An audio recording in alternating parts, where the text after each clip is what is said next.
A very pleasant evening to all distinguished panelists and participants. Bharati Vidyapeeth's Institute of Computer Applications and Management (BVI CAM), in association with Computational Intelligence Society (CIS) chapter of IEEE Delhi section, Computer Society CS chapter of IEEE Delhi section, Technology and Engineering Management Society TEMS chapter of IEEE Delhi section, System Man and Cybernetics SMC Society chapter of IEEE Delhi section, Communication Society of IEEE Delhi section, Consultants Network Affinity CNA Group of IEEE Delhi section, Life Member Affinity LMA Group of IEEE Delhi section, Inter-Society Relations IRS Standing Committee of IEEE Delhi section, Industry Relations and Special Interest Group on Humanitarian Technology Site Standing Committees of IEEE Delhi section, with the Associations of Computer Society of India, Institute of Information Technology Professionals IITP, ISTE Delhi section and IETE Delhi Center as technical collaborators welcomes you all to this webinar on data analytics for business value maximization. It is a moment of pride and honor to announce that we, with united hands, mark special contribution for the monumental occasion Azadi Ka Amrit Mahotsav, an initiative to celebrate 75 years of glorious independence by organizing thought-provoking sessions for our better future. This webinar today is an initiative for celebration of Azadi Ka Amrit Mahotsav. According to Veda Bau, Director of Data Governance, you can have all of the fancy tools, but if your data quality is not good, you are nowhere. The lines above indicate the importance of data literacy in the present times. Currently, we are living in a world of data. Data today is the new currency. With the advent of digitalization, data is growing exponentially every year with an annual growth rate of almost 61%. Today, data is constantly generated by gadgets like smartphones, wearable electronics, smart home devices, and the internet-dependent lifestyle. The data needs to be effectively collected, stored, transformed, and finally analyzed so that businesses can derive insights out of it. These insights help business teams to take informed decisions. It is important for the organizations to possess technical capabilities in terms of modern data management platforms that help them to manage this ubiquitous data and prepare it for analysis. As the data is growing rapidly, the data management platforms are also evolving.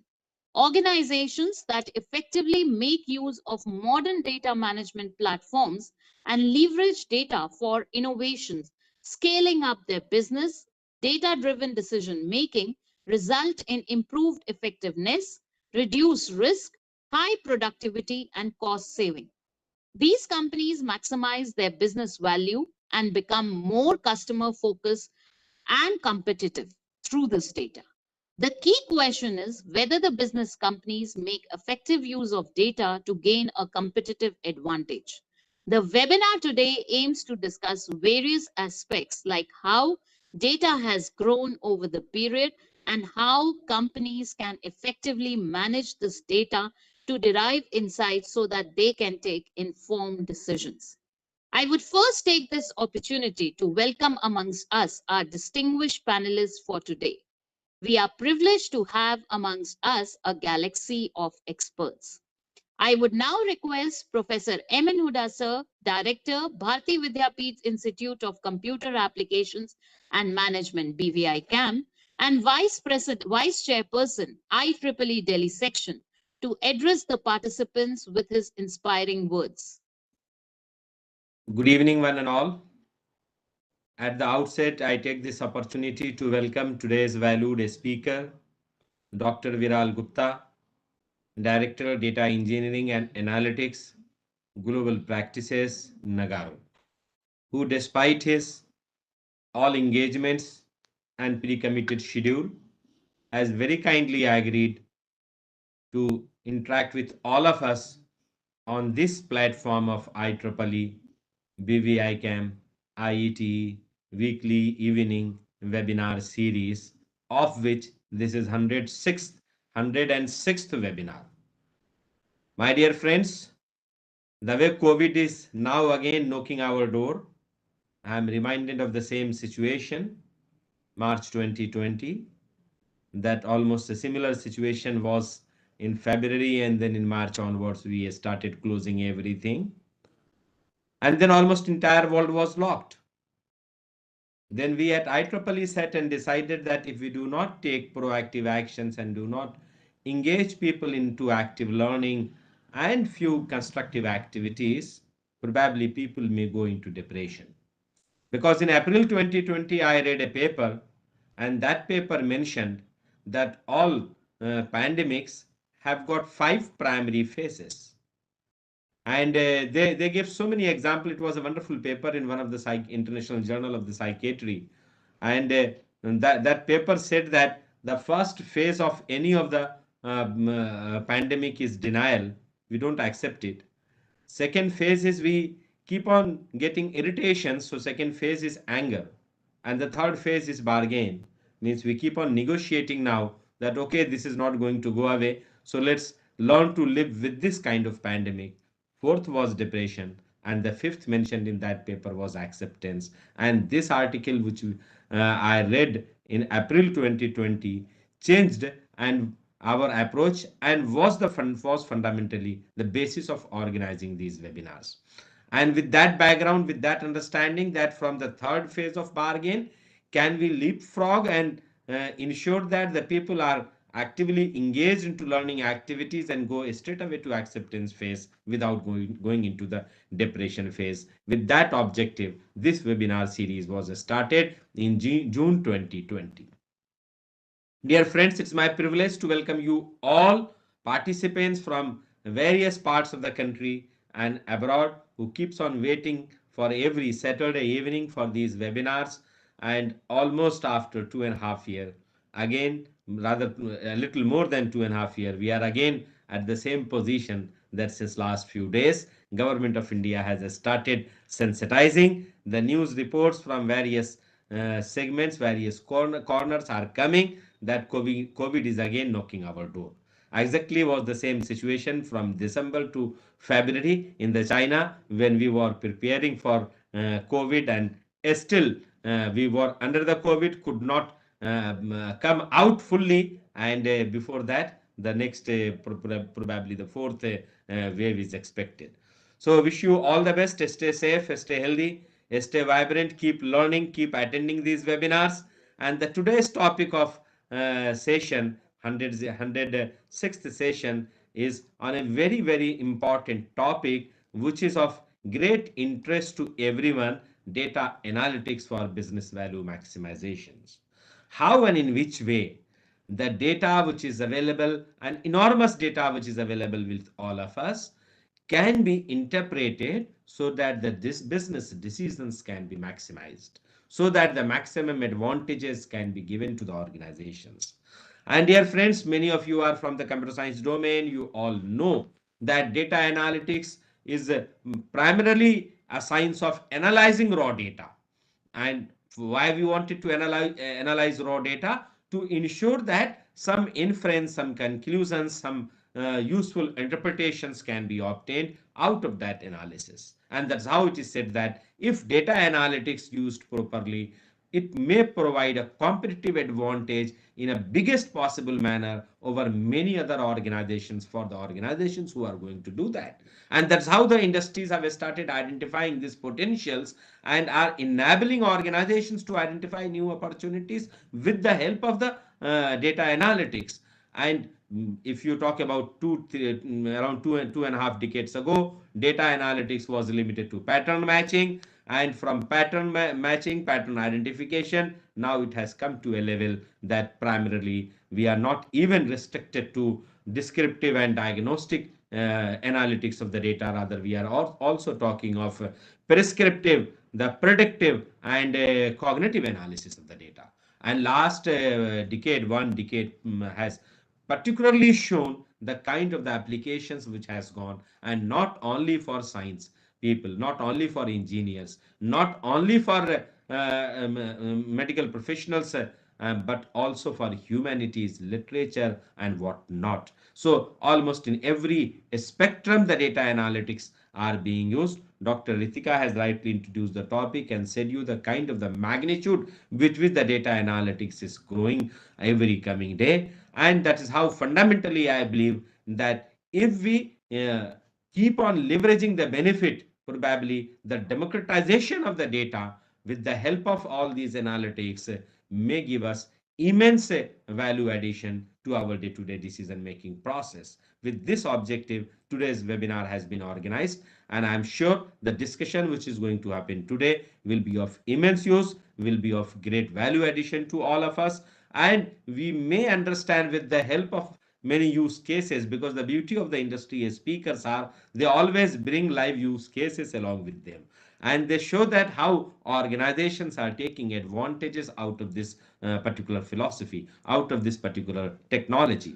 So how we all can get benefited out of this, that is fundamentally the objective of today's sessions, because COVID is coming. So now stay tuned to our WebEx room every Saturday. But to apologize you, next Saturday is 31st of December, in order to give off to my team members as well. So, and to you also, because you also may be going to celebrate your new year.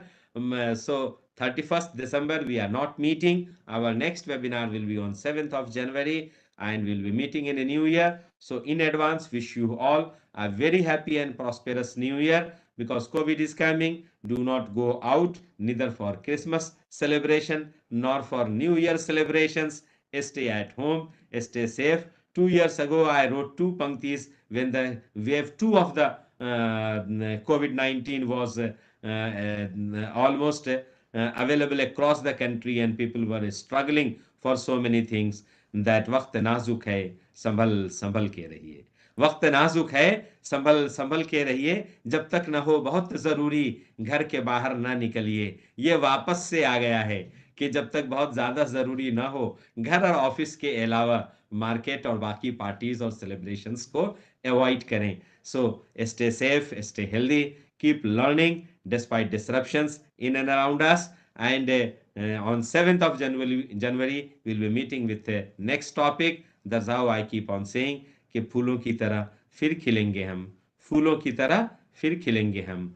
और 7th जनवरी को फिर से एक नए topic के साथ फिर मिलेंगे हम. Thank you so much. Wish you all the best. God bless you all.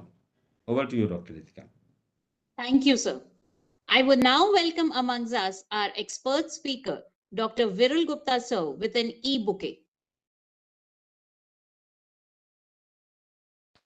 Dr. Virul Gupta, sir, has around 25 years of industry experience, having worked with companies like Accenture, DXC Technology, etc.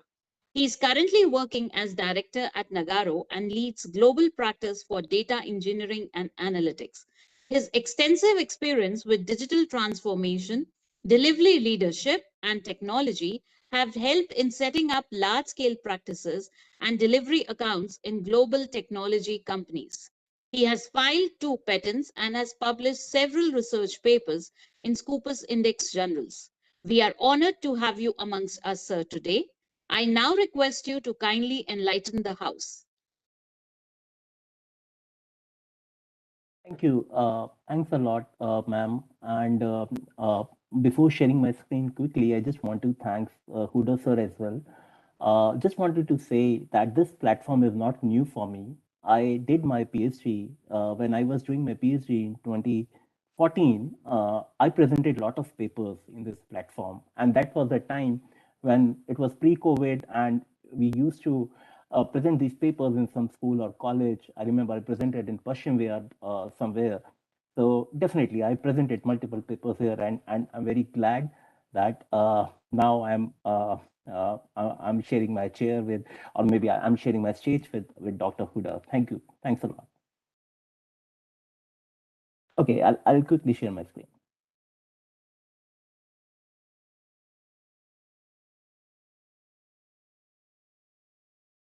Okay, I hope my presentation is visible. Yes, sir, absolutely. Okay, so this is a quick introduction, although ma'am, we have already told, so I'll just I'll not go into the detail, but quickly, overall 25 years of experience in IT, currently working as a director in Nagaro and leading a global practice in data. Um, and in terms of educational and research experience, I have done PhD in IT. I have MCA, MBA, various certificates. I have done, published various papers, research papers into Scopus Index journals as well, Elsevier, Springer, and got a couple of times best paper awards as well in IEEE international conferences. I've been part of member of some of the journals as editorial board and the review panel as well, and I have successfully filed 2 patents. Quickly moving forward. So today's topic is basically maximizing the business value by making data-driven decisions. So let me just break this topic into 4 parts. One is data, and once we have the data, we do decisions. We make decisions which are based on data, and then using these decisions, company maximize their value. And all these things happen because we do data analytics, right? So I'll just break these 4 components one by one in the subsequent slide. So let me talk about, first of all, data-driven decisions. Now, these data-driven decisions, if we talk about, currently they are applicable across all the industries, be it automotive, retail, manufacturing, travel, BFSI, healthcare. There are multiple industries where these data-driven decisions are applicable. But before going to the industry, I just thought that let me take an example from our personal lives, right? Because decision making we all do in our personal life, and we do that decision based on some data. So let me take an example. We all go on vacation, right? So let's say if we have to go to a vacation, the first thing is that we will choose a destination. This could be outside India, this could be within India. Let's say if this is outside India, we check the climate, the weather, right? We check what all kinds of travel documents are required for that country. We check, what are the visa requirements, what is the vaccination policy. For example, if you go to some of the South African countries, there they require a yellow fever vaccine, right? What kind of safety and security is there in various countries? People obviously means UK. There's a Ukraine war going on, so we would not like to go to these countries. And then, what is the political situation? Currently, we know there is a lot of political unrest in UK. And what is the pricing? So this all data we need to select a destination. Now, once the destination is selected, we also selected travel. Let's say if we are going within India, we want to say that, okay, do we want to go on an airline or a rail or a bus? We check their schedules, timings, availability, pricing, what is the baggage they allow. This is one of the important factor, by the way, if we are taking a flight, right? What kind of comfort, what are the reviews we see, right, of various these things. Then we select a hotel, right? What are the features that hotel provides? What are the ratings that hotel has? 4-star, 5-star, right? What are the reviews that hotel has? And finally, what activity we will do there, right? What is the pricing that is involved there for our entire duration? What are the reviews that is there for that place? So all these things we consider, and and if you see this slide, we don't imagine that there is so much of data that is there at each and every stage. If you see, inspiration is a stage where we start thinking, okay, let's go on a vacation. Booking is a stage where we book our tickets, our hotel, and things like that. Then we prepare ourselves. Then at airport, we may want to use some launch, right? Or we may want to use any other facility at an airport. We may, then there's an in-flight. We want to book some meals in the in-flight, right? If you're going on an international flight to US, you may want to see that what kind of programs do they have, right? They have a video programs. You want to see that. Then you come to arrival. There are a lot of car rentals, and then once you reach to destination, and then after all, social media is there where we write a lot of the reviews. So much of data is there. So much of platforms are there. right? And we use all of this data to make a decision, right? Uh, and we go on a vacation planning. Now, let me just leave that thought and move to the other quickly to other thoughts. Taking few more examples from our life. Let's say we buy a car, right? There are multiple cars from various vendors. Now, these electric cars are also coming. What kind of fuel is there? What is number of seats are there? What is the pricing of that car? So we make a decision there based on various data points. We choose a college, right? What are the rankings of the college? What is the faculty is there, right? And how distance is that college? What courses the college offer? We select a telecom provider, BSNL, Vodafone, Airtel. We select a e-commerce product. We select a hospital, and we select a PG, right? So all we make decisions every day. I would say, in fact, probably we make a decision maybe every hour, right? So, and all these decisions are based on the data, right?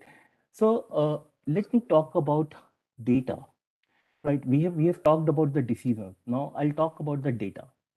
Today, as you see, there are three main kinds of data. One data is a transaction data. Now, this kind of data has been there in the industry many years ago. The data is, let's say, if you are buying a product from Amazon, right? For example, if I buy a phone from Amazon, there is an order that is created. That order sits in some database, right? My record in Amazon sits in some database. So these databases, we call it transactional databases. They are tabular, they are stored in the form of relational databases. Now, there is another set of data, which is social media.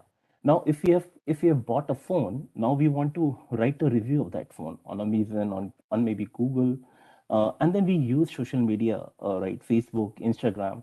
So, and we interact with these platforms. When we interact with these platforms, basically this tells our sentiments. How do we feel about various products? How do we interact with the brands, right? And the third kind of data is the machine data. This is a sensor data. We wear Apple Watch, for example, right? The wearable watch. It tells us what is the pulse rate. So basically, these kind of devices, there are video cameras that are installed in the malls. Basically, I'll talk about that as well. So this is the third kind of data, which basically track customer behavior, which basically provide machines data. There are sensors which are tied to machines as well. And all this data basically help us to make a decision. Now, this particular example, although in the previous slide I mentioned that we can have data from multiple points. I just take one example of a video data. Let's say on the left hand side, the image you can see, this is a mall where the video is installed, and this is watching people, right, which are passing by. Now, what all this video can do? This video can obviously first of all see how many people are there, footfalls they can see, they can find the gender of the people, they can find, they can approximate the age of the people, right? What is the probably what is the age of that person? It may not be exactly, but they can classify that person in a particular age. They can even tell that whether the person is happy, the person is sad, the person is uh, mm, angry. So they can, they can even, these video cameras can also capture that. In the COVID times, we developed an application for one of our customer where, one of the manufacturing unit asked us to install a camera which can say that which all employees do not wear mask, right? The moment a person is not wearing a watch, a mask, then that video camera could generate an alert, and then basically that person was stopped entry, was not allowed to get into the premises. So these kind of things data can do today. Now, some more interesting facts about data. Data has volume, velocity, variety. There is a lot of volume data, terabyte scale of data. The data is coming at a very high velocity. There is various types of the data. As we mentioned, video data, images data. Data can be structured, semi-structured, unstructured. There is a lot of data, and this, as you can see, number of zeros, we can't, probably will take some few seconds to count this, but this is a byte of the data that is being generated each day, right, across all the industry. 80% of this data is unstructured. That means that is coming from machines, that is coming from video, images, and 90% of the total data that we have today, this is only generated in the last 3 years. And the biggest fact is whatever data we have today, only 12% of the data is actually being analyzed today, right? 88% of the data is not even analyzed. People are not even using that data. So there is a need of data analytics. It's important to do data analytics. Now, let me quickly discuss what is data analytics. So data analytics is a technique of analyzing the raw data to draw conclusions about it. And there are three types of data analytics. First is descriptive, which tells us what has happened, right? You see the data and you just have to say, okay, what is this, right? For example, what is my sales this month? What was my sales last month, right?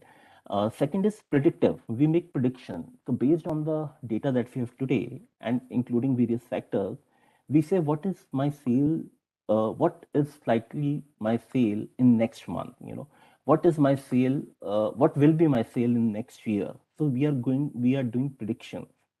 And the third thing is that we recommend a course of action. For example, in retail unit, we generally club multiple products. The retailer club multiple products and they offer a price.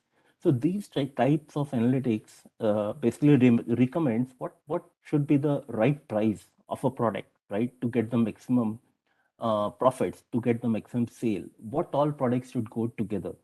So these are the three kind of analytics that we do today. And quickly, this is just an analytics pyramid that on the bottom of it, we collect the data. There's a data engineering. We collect the data, we store them into data lake, data warehouses. We build reports over that data.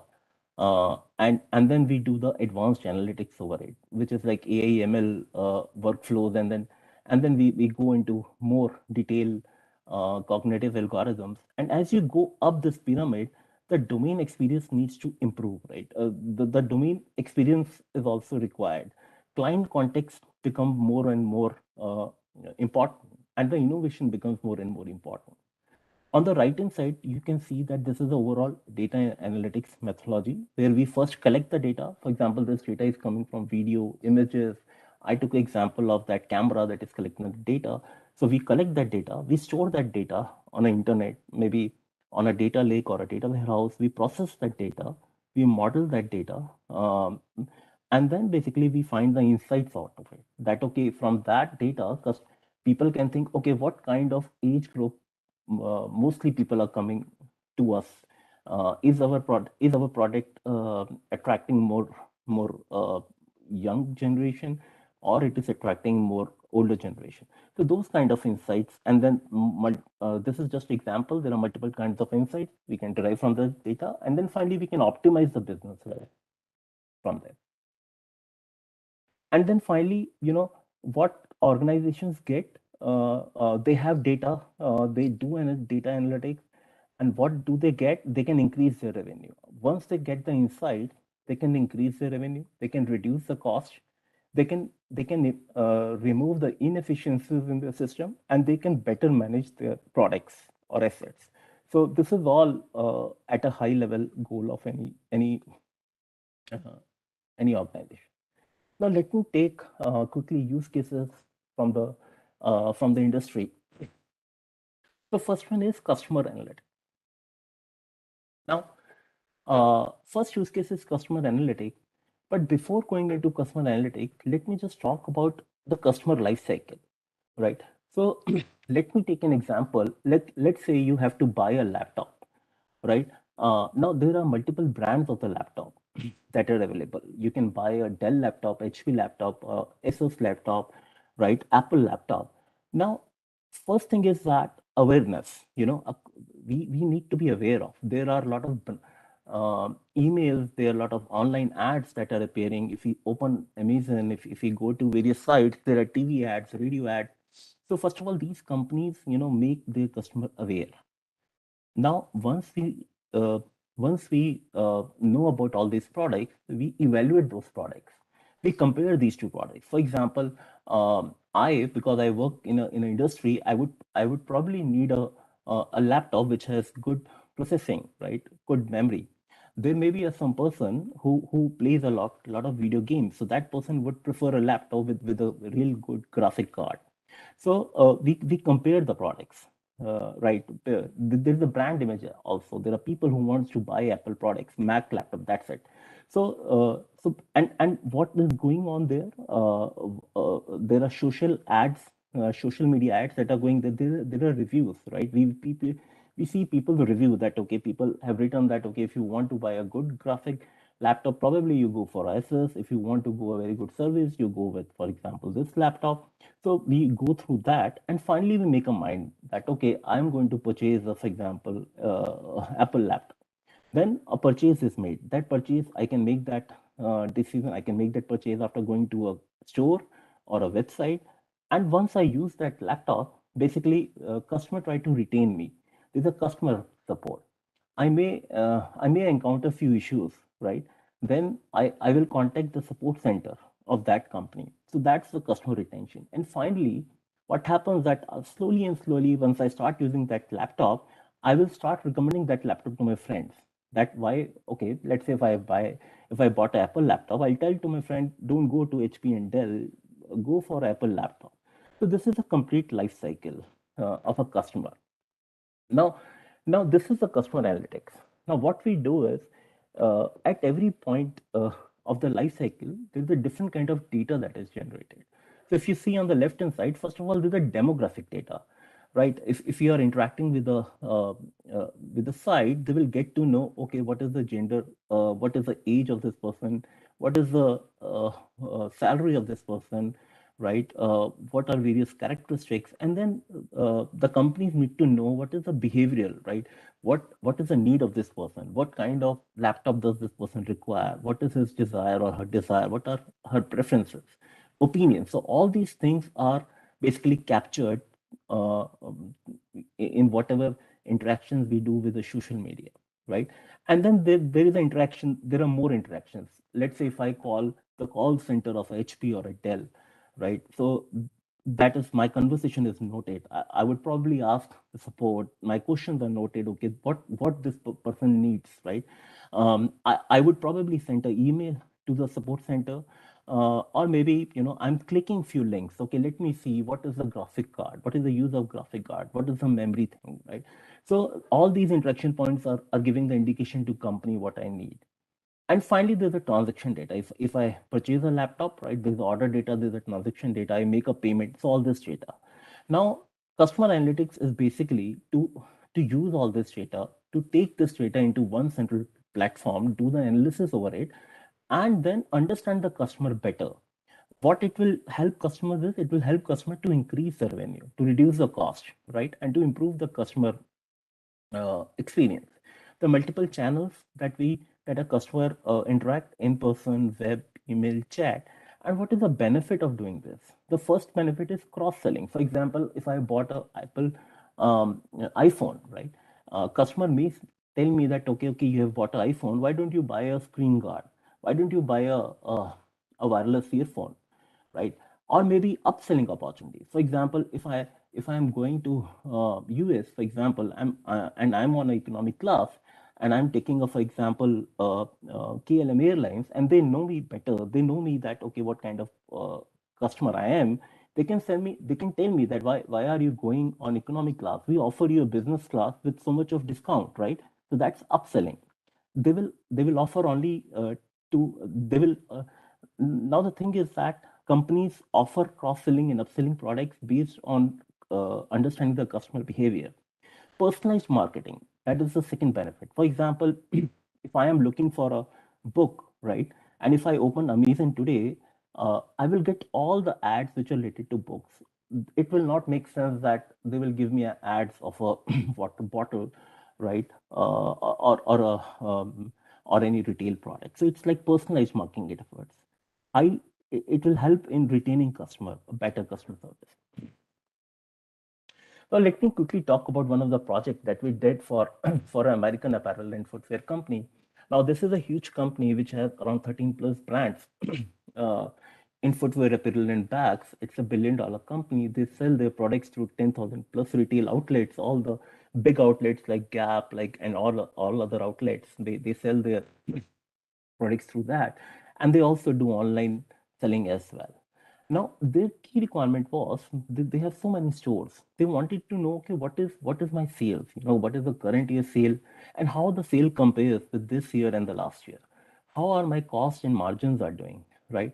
What are my top products, right? For example, uh, uh, uh, there's a shoes like Reebok is a shoe, Nike is a shoe. All of a sudden, Skechers come into the picture, right? So they want to see what are the top products, what are the bottom products. They want to see the trend. Okay, this product was top five last year, but this year it has become down. It has come down. What is the reason for that? They want to see which region is doing the sales, right? Uh, is it US that is doing good? Is it India that is doing good? Is there any political reason that is playing out there? Maybe some China is having a lot of corona. So okay, if the sales in China is less, but what are the reasons? They want to analyze that, right? Which region is doing good? Which region is not doing so good? And how the channels are performing, because there are multiple advertisement channels. It could be offline channel, it could be online channel. And finally, inventory. Now, inventory is a big thing because there is a lot of cost that goes in inventory. And over inventory and under inventory, those are not the good situation for any organization. So they want to analyze that. So this was the problem statement, and they were not able to do that. What we did is, this is a platform. I've just taken a very simple illustration of this. We take the data which is coming from various sources. It could be transactional systems, SAP systems, which is a ERP system, from a CRM system like Salesforce, which has a lot of customer data, from Google Analytics, which have a lot of marketing data, from the social media. We bring that data into a central platform, data lake. We take it to data warehouse, model it, right? Prepare that data, analyze that data, and finally we show that data in reports. And there are multiple tools like Tableau, Power BI, and this is the outcome. This is the outcome to the customer. So there's a lot of work that goes actually. The screen looks to be simple, but there's a lot of data engineering work that goes behind. And we provide them the retail analytics. As you can see for this customer on the left hand side, you can see this is the sale that they are having this year. Now the target was 921 and they are getting the sale of 1223. So they have achieved the target 133%, right? And similarly, profit also they can see. You can see that, they can see which product is doing good. There are 5 products here, right? So product 1 is doing good, and this black line is the target.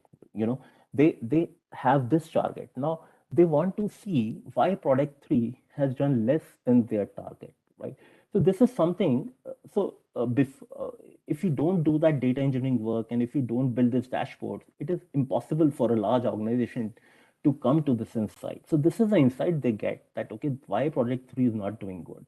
Then they do, this is just one dashboard because of the lack of the time, but we can go down into this product also, that okay, why this product is not doing good. Similarly, if you see, there's a sale by region, right? East, west, south, north, but it could be, depending on the customer, it could be countries, it could be cities, that way, right? And then month by month, you can see the how sale is trending. Now they want to understand this thing, that why November month there's a dip in sale. It could be seasonal, it could be some political situation, some other factor. If that is the case, then it's okay. But the company need to find the root cause. What happened during this month? Why the sale went down? Similarly, they can see by each channel. Here you can see the online is 5%, but the offline, if you see from the retail store, is 20%. So they want to, because it's a digitalization era, so they want to improve this. 5% is less, so they want to make more steps to increase this pie. Similarly, they have few other things. This is like actual sales, working target sales, inventory, and this is few KPIs in terms of inventory, right?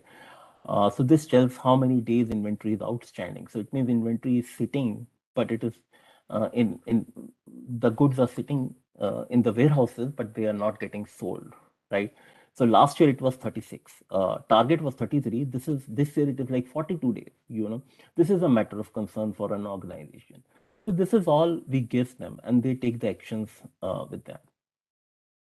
So that was from the customer data analytics perspective. Let me quickly move to the supply chain analytics area. This is second use case. So let me quickly talk about supply chain is an area which means producing and delivering a product or a service from the first stage of sourcing to the final delivery to the end user. Now, let me take an example of car, right? There are a lot of cars on this planet. Um, as per one research paper, there is one car for every 6 people on this planet, and each car has more than 5,000 parts. Now, just take an example of it, right? The raw material of a car is steel, aluminum, and rubber. So now this raw material are first sent to first level supplier, just tier one supplier. They make small components like transmission, brakes, seats, and then they give these components to the tier two supplier. The tier two supplier aggregates these things and they make further components like suspension, chassis, engine, and then these supplier gives these components to the further to the aggregator, to the main manufacturer like Ford, Toyota, General Motors, and they do the final assembly. And then these cars are then rolled out to the dealers. For example, Hyundai, if I want to buy a Creta, we'll buy it from, for example, Mahadev Hyundai. So these are the dealer network, and then finally it arrives to us. So you see, there are 5,000, more than 5,000 parts in one car, and this is how this is a journey. So this is supply chain process, right? If I quickly have to talk about, there are raw materials which is sent to the supplier, and there can be multiple suppliers here, and then they sent it to the manufacturer. Manufacturer uh, manufactures the product. Final product it gives to the distributor. Distributor gives to the retailer, and from where the customer buys. This is a huge supply chain process. So let me just quickly talk about one of the customer, which is again a global automotive company, again a car example. Now this is the world's largest service organization. It provides a software to the automotive companies, and this software basically can provide features to various suppliers, dealers, customers, all of the players that we can have in the automotive industry. Now, what was the key requirement? The key requirement is, first of all, they want to anticipate the demand, right? Companies need to predict the demand. For example, when the corona started, there was a complete lockdown. The sales of the automotive industry came down, uh, and then there were a lot of losses there. And then when the lockdown lifted, then there was the immediate demand, right? The demand all of the sudden went up because people wanted to use their private cars. So it is important to predict these demands. Then the procurement. Now, in the previous slide, I showed there are multiple suppliers. There's a huge supplier network. Now, what to buy? First of all, from how much to buy, how much raw material you need to buy, from where to buy, right? And from whom to buy. Now, there are hundreds of suppliers that are sitting outside of these car companies as a JIT, and then these car companies need to know which supplier has a fair play, which supplier has a good quality products. All of these things, decisions need to be taken. And then inventory. In car industry, inventory is a very important thing because a car takes a lot of space and there are huge warehouses, let's say, right? You can't keep 100 Creta cars, for example, sitting while you have 10 demands only. On the other way around, you can't have only 10 cars sitting while you have 100 Creta demands, right? So this is a very key decision companies need to take. And then logistics, right? You would have seen large trucks carrying 8 or 10 cars, and these logistics, they circulate these cars across India. Route optimization is very important algorithm. For example, 10 cars need to be sent out, for example, from Delhi to Bangalore, right? And there are a lot of cities in between where we need to ship this car. Then what is the optimal route, so that the delivery is made in time, right? And the fuel is also very important. They need to manage the cost of the fuel, the shipment tracking, right? And finally the end delivery to the customer, and there are returns as well, product recalls and all. So all these things come into a supply chain. So what we did is we built this dashboard for this company. And again, this is just a simple looking dashboard, but it has a lot of data engineering efforts behind, which I'm not showing it now. But yes, the end goal is this this dashboard. And I'll just, take 3 or 4 important KPIs, which is important for the customer. The first one is perfect order. Perfect order means a car is delivered to a customer on time with good quality. It is not damaged, right? That is good quality. And you can see the perfect order, as you can see, 86%, right? And last year it was 89%. The target was 94%, and this is 86%. So this is worrying, right? This is yellow. The customer needs to, the organization needs to go further.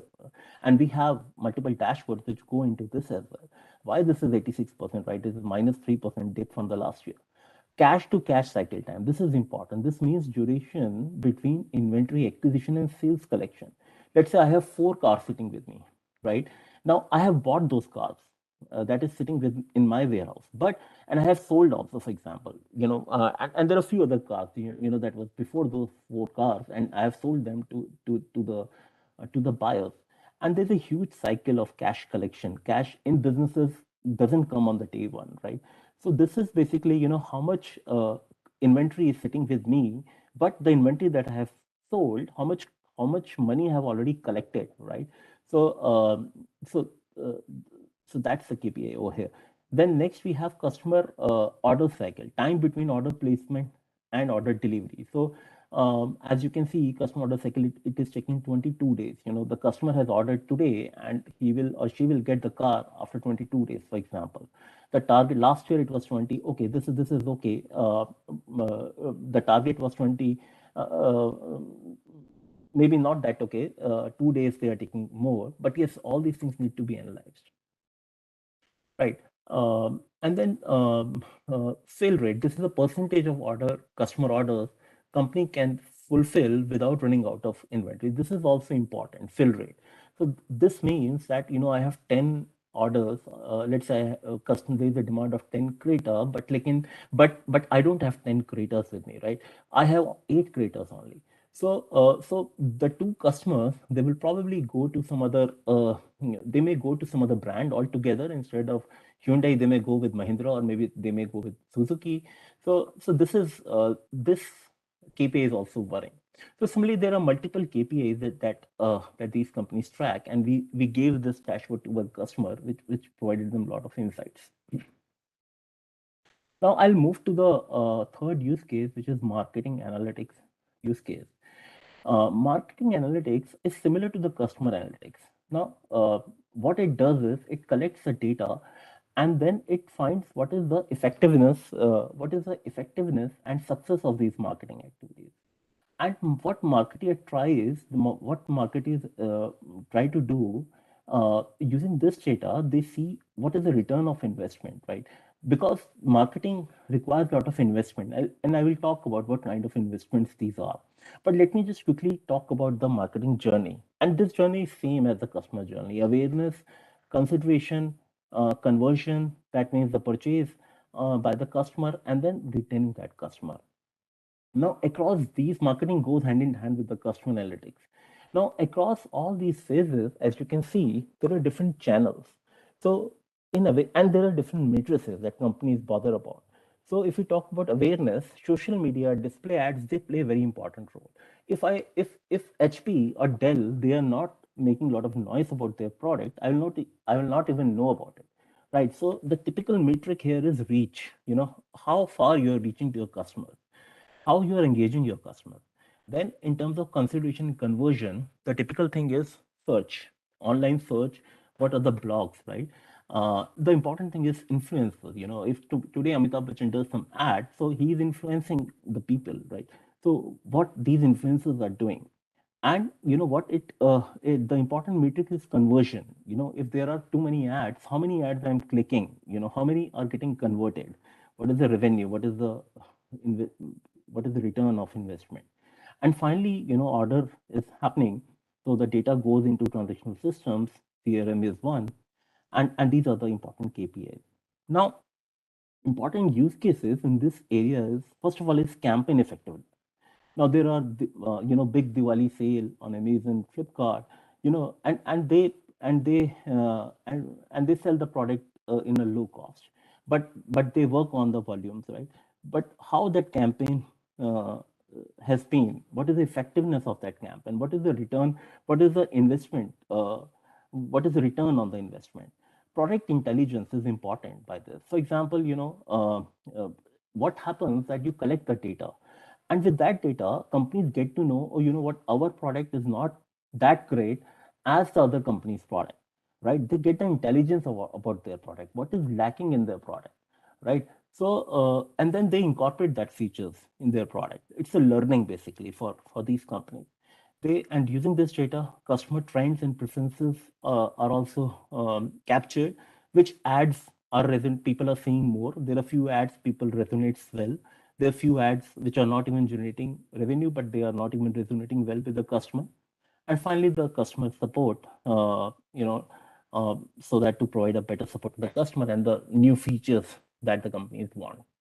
Now, let me quickly take another use case. This is a customer. This is a lighting company which produces lights. We have lights, smart lights in our houses. So this customer, they manufacture these lights, and they sells also. And this is B2B and B2C as well. B2B would mean that this manufacturer will sell these lights to another company, right? And B2C would mean that this company will sell these lights directly to the end consumer. Now, the key requirement was that they wanted to analyze their marketing investments on various channels, and they wanted to improve their ROI. Now, let me talk about the marketing investment. Now, what happens, if a company provides an ad on Google, for example, right? We search Google, right? We don't pay anything to the Google. So if a company provides any ad, they pay to Google searches, right? In YouTube also, we see a lot of videos, and once we are watching a video, the ad come in between. So basically, that ad company pays the money to YouTube. Similarly, there are other examples as well. So these are the channels. There's a news channel also. If you give an ad on a TV, then that TV becomes a channel. If you're giving an ad on a radio, that becomes a channel. We see billboards on highways, right? So that is another channel. People give ads on newspapers, so that is another channel.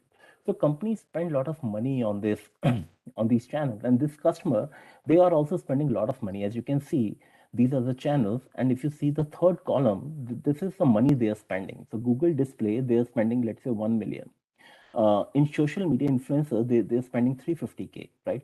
So this is the money they're spending, and this is a percentage of the total spend. Overall, they have spent 5.7 million, and this is a sales contribution. So I'll talk about, so this company overall gets a sale of 26 million. But out of 26 million, 9.5 million sales come because they're doing these ads. If they don't do these ads or marketing, they will not get this 9.5 million, right? So we call it sales contribution. So if you see that, if you see the Google Display thing, so here and this is the return of marketing investment, which is 0.2%. So they have invested 1 million, and the sale they are getting is just 200K, which is 0.2, 20%. So this is, they wanted to improve it, right? So we worked with this client, and again, there is a lot of data engineering work behind it that we did, analytics work we did it. And finally, we came up with a model, and we gave them a lot of suggestions. As the final report, we mentioned that, whatever you have done in 2020, that's okay. But in 2020, these are our recommendations. We said in Google Display, you drop your investment, right? Instead of 1 million, you just make 65K. Similarly, in social media influencers, in this channel, you increase your investment. So last time you make 350K, this time you invest 800K, like that.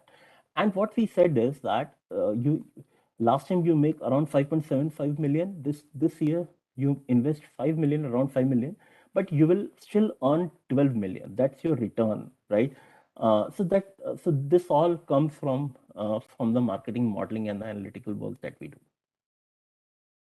And this would be my last use case.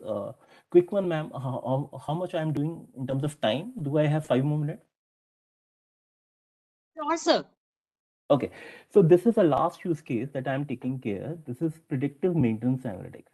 Now, predictive maintenance, this is a technique which uses the data and it does the data analysis basically to detect the anomalies, right, in the equipment uh, or in the operation, um, well in advance. There is a equipment that is working in an organization. Now, equipment is having some uh, problem, right? If you don't fix it, one day will come that equipment will finally, break down. So predictive maintenance is a field that continuously monitor that equipment, and before it fails, there is a time when there are few problems, you can take some action so that this equipment doesn't fail. So just to quickly take example, for example, this is a car which has a lot of sensors in it, which has a lot of embedded sensors in it. So now what this car is doing, this is transmitting the signal to the central data analytics tool that we have, and this we are analyzing all these signals, and then let's say we identify that there is some equipment that is having some problems. So we are sending that, giving that message real time alert to the user of this car that this is a warning, it comes, and we say that there's a problem, please take some action. And at the same time, we send this message to the dealer also, in this case, for example, from where we have bought the car, and it also gives the message to the manufacturer, for example, Suzuki or a Hyundai, because it will help them to improve their product. So this is all predictive maintenance about. And what benefit it gives is, it gives a benefit, it minimizes the maintenance cost. Let's say if the product breaks down, obviously then there is a maintenance required, so it minimizes the maintenance time. Basically, if the equipment goes down, there will be production hours that will be lost. But in this case, production hours will not be lost. So it provides a lot of saving in terms of production hours, and then it minimizes a lot of costs in terms of spare parts, supplies, and finally, it helps in improving the equipment uptime. And obviously, if the equipment is up, the users are happy, the customer is happy, everyone is happy. And so it provides benefits to customer, because customer gets the real-time alerts, early warnings. It provides alerts to the dealer, because let's say if customer misses this alert, probably the dealer will call the user that your engine oil or maybe your gearbox is giving some problem. Why don't you come and have some service of that? Or it may give the alerts to the OEM, to Hyundai or a Maruti or a Suzuki, that okay, this why there are a lot of complaints from a lot of customer, probably it's a time to improve that product, right? So all these things it does. And this is quickly one of the projects that we did for a mining company, and they have a lot of pumps, pipes, right? And there are a lot of sensors that are attached to it, and we have again a lot of data engineering work behind it that was talking to these sensors. And total there were 25 machines that we were tracking, and there were four parameters which we were tracking. One is pressure, temperature, gas flow, and vibration.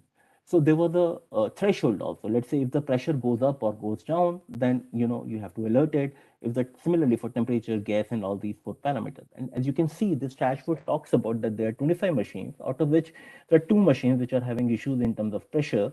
There are two machines having temperature issues, one in vibration, and there are two machines having a gas flow issue.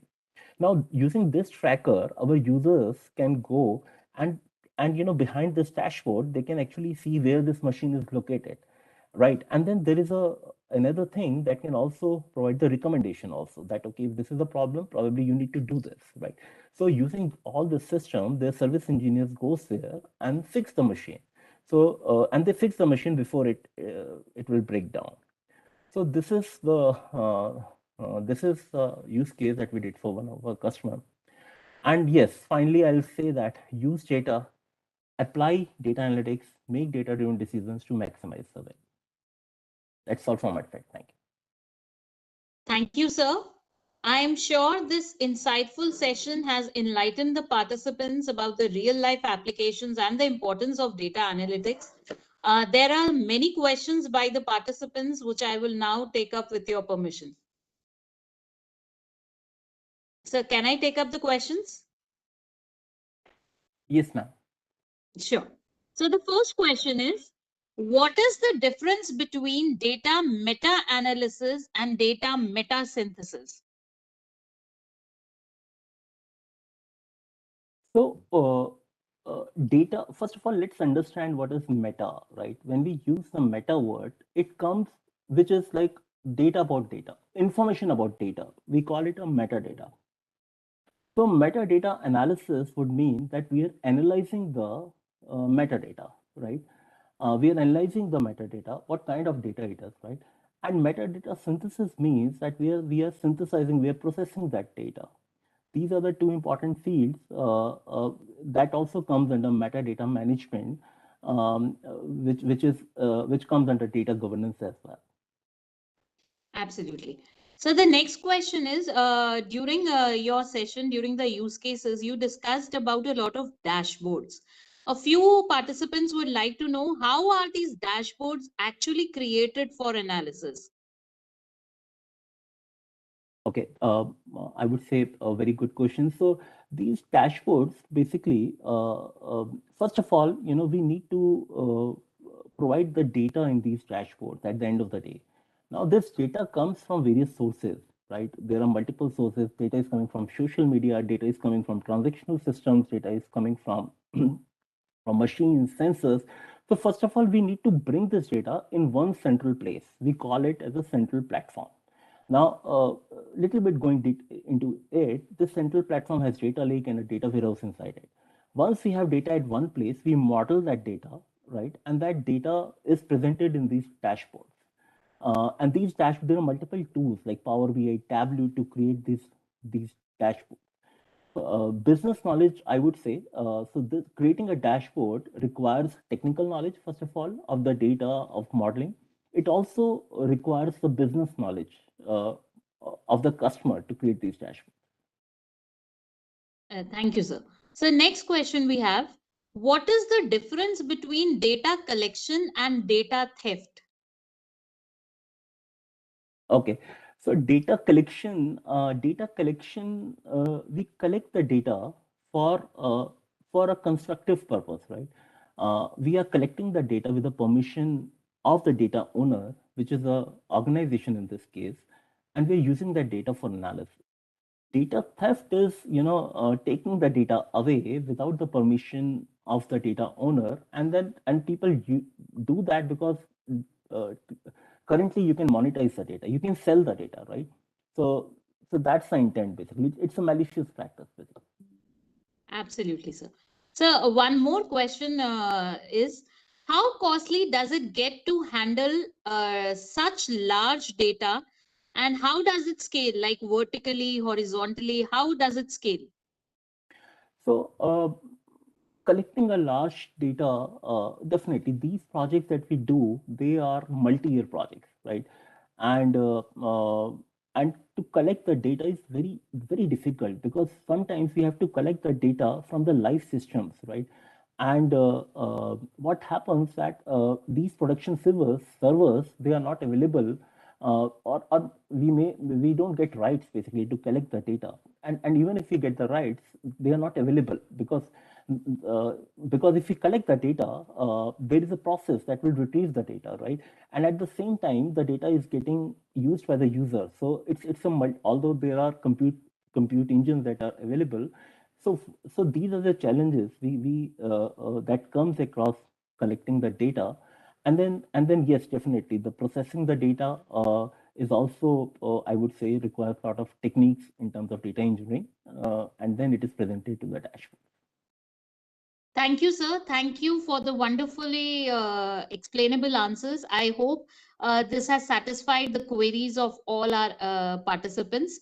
Thank you so much for the wonderful session today. I would now request Professor M.N. Huda, sir, Director, Bharati Vidyapeeth Institute of Computer Applications and Management, to present Dr. Virul Gupta with this certificate for this wonderful session today.